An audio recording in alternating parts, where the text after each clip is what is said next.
Alright, hello everyone, Swell Dweller here. So this is my first time with a face cam, and I'm attempting something a little bit different.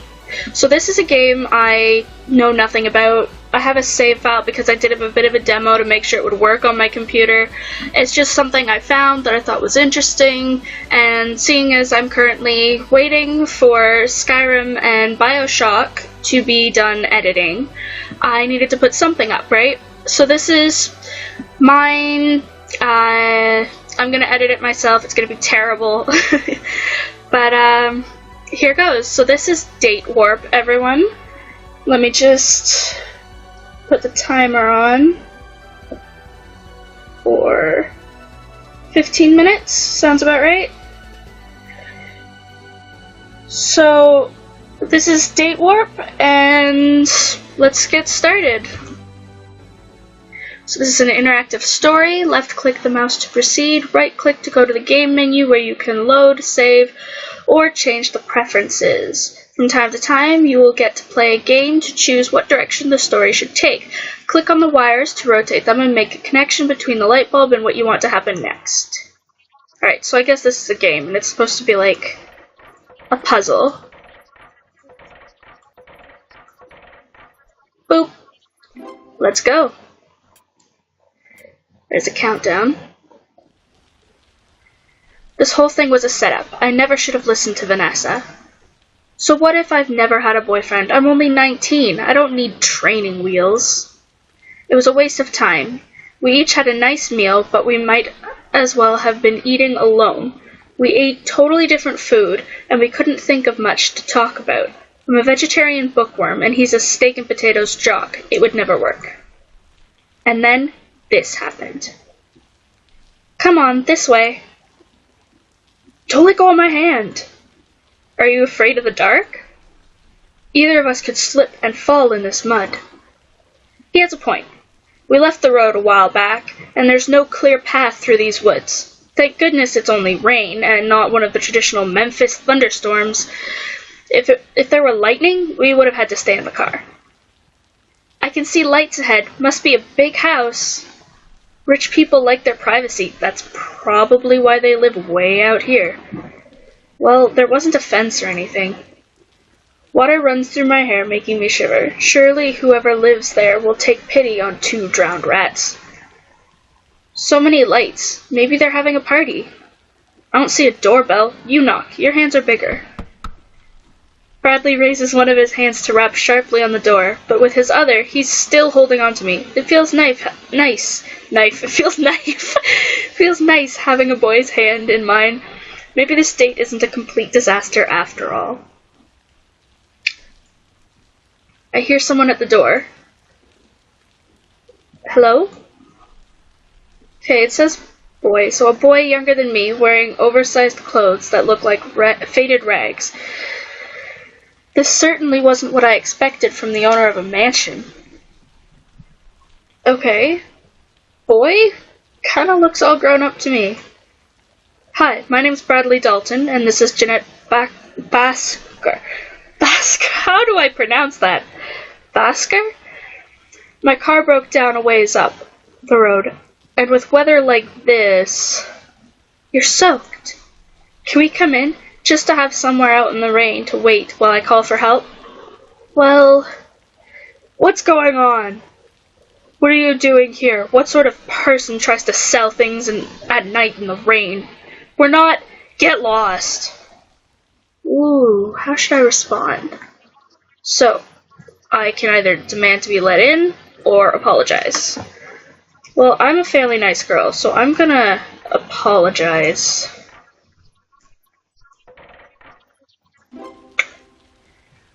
I'm sorry, we don't want to bother you. If you could just tell us where we are, so I can give the address to the tow truck, we can wait by the car. Don't be silly, you'll freeze out there. Of course you can come inside. This isn't your house, or your master's either. Master? You ought to know that Nathaniel would help people in need. Besides, these are nice people. What is that a speedometer? Why do I have a speedometer? Okay. I'm Raphael, and this is Albin. You can come in for a few minutes, but wipe your feet, okay? We step through the door, and Bradley's hand slips away from mine as he stares. I've seen decor like this in the Orpheum, but I can't imagine actually living in it. Don't forget your shoes. We do our best to scrape off the mud, but I can still see him eyeing the carpet nervously. I wonder if he's some sort of domestic? We could take them off and leave them outside. No, we're not staying long. We should stay ready to go. Then, on the balcony overhead, I notice a figure. A man wrapped in a silk robe descends the stairs with the grace of a queen. This must be the owner of the mansion. Nathaniel, these are Janet and Bradley. Their car broke down. How do you do? Very well, thank you. You have a lovely house. We were lucky to be nearby. There's not much out there but trees. Yes, it is a bit isolated. It's not often that anyone stops here. I'm sorry, I don't even know what I'm doing with his voice. Don't worry, we'll be on our way soon. He taps me on the arm. Your phone? Right. I dig my mobile out of my purse and turn it on. I had switched it off earlier from the movie. What a strange-looking phone. No, it isn't. It looks just like half the phones that come out lately. Maybe the only cell phones he's seen were designer brands studded with diamonds. It's not connecting. I can't get a signal. The walls may be too thick to penetrate. Should I go back outside? You are welcome to use my phone, of course. Thank you. The nearest is right here. He gestures to a side hallway. I look at Bradley, who shrugs. You go. My shoes are in worse shape. I step onto the red carpet and follow Nathaniel further into the house, trying not to drip on anything. Are these all antiques? Reproduction, mostly, although they have some age of their own. Are you a connoisseur? Not really. I like grandfather clocks, though. I don't. I got rid of mine. It seems like I've got nothing in common with any of these guys. Here's the phone. True to style, it's beautifully old-fashioned, all gold and porcelain with a rotary dial. I cautiously pick up the handset and hold it to my ear, but I can't hear anything. Do I need to do something special to make this work? I can't get a dial tone. Let me see. He takes the handset and taps the receiver a few times. Nothing. The lines must be down. Is the storm that serious? It's raining buckets out there, but the wind didn't seem that bad. Maybe it's getting worse? There are a lot of trees out there. I suppose it would be easy for something to go wrong. Perhaps you should wait it out then. Come on. Why don't you two go dry off? You must be freezing. You should get warm and wait for the storm to let up. I'll put the kettle on. There's a bathroom through here, and another up the stairs to the left. There should be towels ready. I'll go upstairs then. Okay, more counting down. 4 days? Wait, 4 days? Was that what that said? Okay. The bathroom is naturally huge, and the towels are kept comfortingly warm on a heated rack. I peel off my... Okay! Yep. We're getting undressed here. I peel off my dress and drape it on over the hot rack, rubbing my hair with a towel. It feels good to get that wet fabric off my skin. I hear footsteps outside the door. That's alright. It's locked. I'm sure I locked it. Back! A strange figure, I'm not even sure at first if it's a man or a woman, opens the door and stares directly at me. Looks like a guy to me. You must be Janet. I'm here to take your clothes. Be angry or be flirtatious? Generally I'd be angry. I wonder what happens.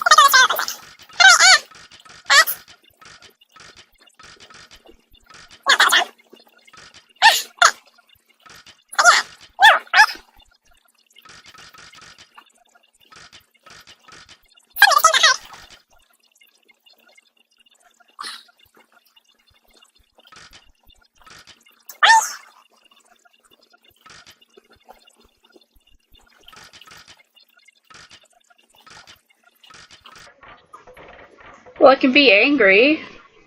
How do I get the other one?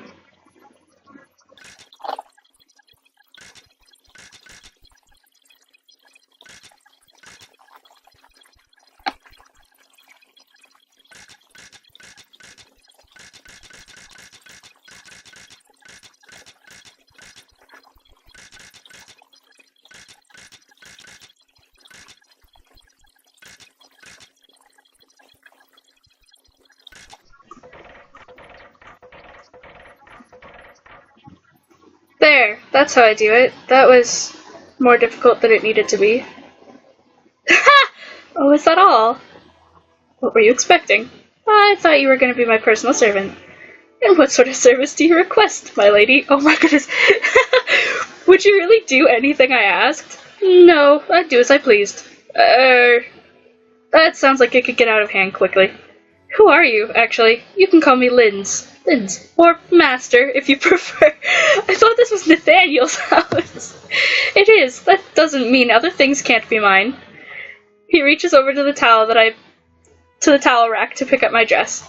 Wait here, I'll be back with your clothes in a few minutes. He leaves, closing the door behind him. I fumble with the doorknob and, I think, get it locked properly this time. That guy was a little bit creepy. Well, so was I. How many people are there in this house, anyway? Not long ago, it would have been unthinkable for me to be somewhere surrounded by strange men. Up through high school, I attended St. Teresa's, a small preparatory school for young women and only women. We had a brother school, St. Joseph's, and many of my classmates' brothers did go there. We had shared events with them sometimes. But their school was just as small as ours, so it almost was like we were part of one family. Everybody knew everybody. Perhaps that's why, even when I became a teenager, I could never get interested in dating. All those boys were like annoying siblings. How could anyone swoon over them? My parents raised me to expect perfection, a clever, rich, and handsome hero who would dance and sing and ride to my wedding on a white horse covered in flowers. Back then, I wasn't willing to settle for less. And I am now? What? Not that I was getting a lot of offers. I saw the boys as annoying relatives. They saw me as a bossy little know-it-all. In grades, I was the top of my class for all the good it did me, but popularity more like the opposite, and I didn't realize at the time what the consequences would be. Then I came to university, and no one had any idea who I was. The first impressions were everything. I could get away from my reputation, start over, fit in, as long as I didn't screw it up. Never show fear, never show weakness. I wrapped the towel around myself and stood on the floor to wait for my clothes. 4 days, 19 hours, and 18 minutes. Once I'm dressed dry, I venture downstairs to find Bradley and Raphael waiting for me. How do you take your tea?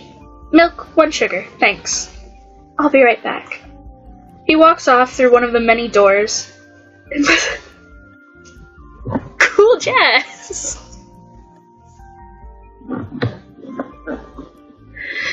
He walks off through one of the many doors. It must be like a maze out there. I don't know how I'd find anyone. You alright? Huh? I'm fine. Some weird guy tried to walk in on me while I was changing clothes. That happened to me too. I'm sure it's perfectly normal. The upper class have servants to dress them. They probably don't think about privacy. There's something a little bit strange about them. Just keep your eyes open. Here's your tea. Would you like any cookies? No thanks. I don't like having sweets late at night. I sip carefully at the drink, enjoying its warmth. You've lived here long? Oh, I don't live here. We're just visiting. I wonder who he means by we.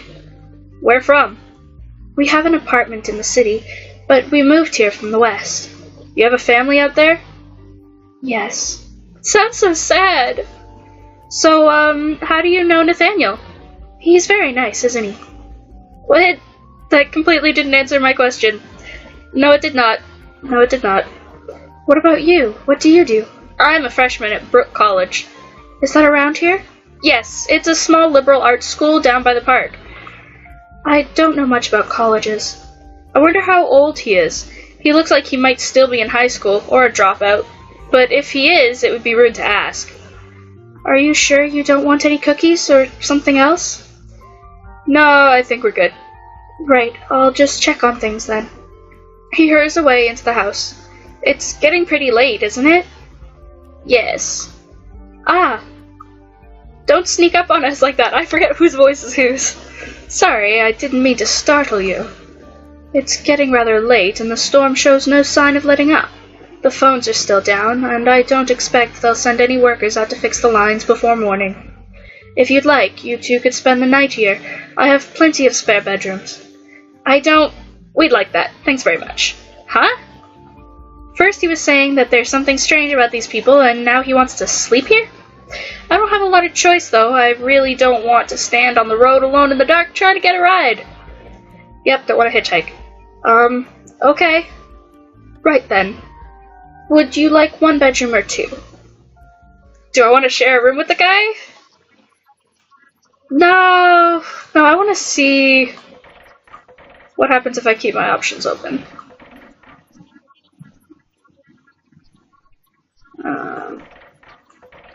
There. I think it would be more appropriate if we had separate rooms. Alright. Speedometer went up. He seems relieved. I wonder why. He doesn't know Bradley, and I well enough to realize that we're not a couple. Wait, I read that and didn't think it through. He seems relieved, meaning... What? Okay. Maybe he was worried we'd get up to the hanky-panky in his room. Hanky-panky. Well, good night then. Nathaniel shows me to what's obviously a spare bedroom. It's clean, well presented, but very plain. There are some pajamas under the duvet. They'll probably be loose on you. I know where the bathroom is, and you shouldn't need anything from the rest of the house, all right? It's very sweet of you to care for us like this. It's no more than anyone ought to do. Tonight you'll need this room, and I don't. Do you usually have more people in the house? Sometimes. I want to know more about these people, but it's not really any of my business. I'm leaving in the morning, and I'll probably never see them again. We're not friends, we're just strangers. Well, good night. He leaves me alone in the room. Alone. Bradley, I know, is just down the hall. The others, Raphael, Linz, Albin, I have no idea, but I'm sure that they're still in the house somewhere. They wouldn't leave this late in this weather. I don't know why they're all here at all.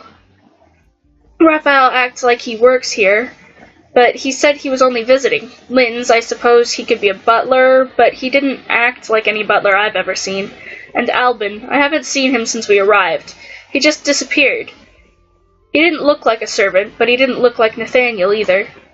Bradley was right. There's something slightly strange about these people.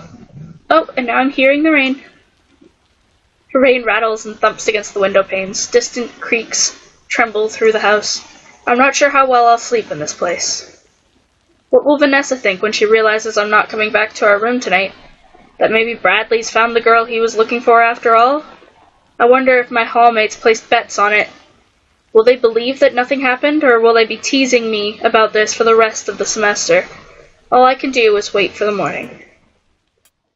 Oh, 8 hours, 52 minutes. So, date warp, whatever that means.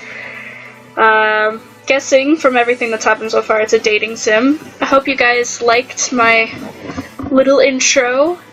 So, I'll be sure to update you guys with another one of these. So these are going to be probably terribly edited because I'm going to do the editing myself, like I said before, because I don't know how well it's going to go. I hope you guys enjoyed, and I'll see you all in the next episode. Bye!